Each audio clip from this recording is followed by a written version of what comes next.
તો હેલો મારા ભાઈઓ, એકવાર ફરીથી અમારી યુટ્યુબ ચેનલમાં તમારું સ્વાગત છે।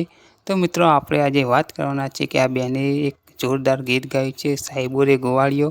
તો મિત્રો, તમને આ ગીત આગળ સંભળાવવાનો છું। તો મિત્રો, વિડીયોમાં એન્ડ સુધી બને રહેજો અને ચેનલમાં નવા હોય તો ચેનલને લાઇક, શેર, સબસ્ક્રાઈબર કરી દેજો। તો મિત્રો, ઘણા બધા કલાકાર આવા ગીતો ગાતા હોય છે, પણ મિત્રો આ બેને કોઈ અલગ પ્રકારનું જ ગીત ગાયું છે અને તેમનો અવાજ પણ કેટલો મસ્ત આવે છે તે સાંભળો આ વિડીયોમાં। ये साईबो रे गोवाड़ियो रे मारो मालदारी गोवाड़ियो गोवाड़ियो ये साईबो रे गोवाड़ियो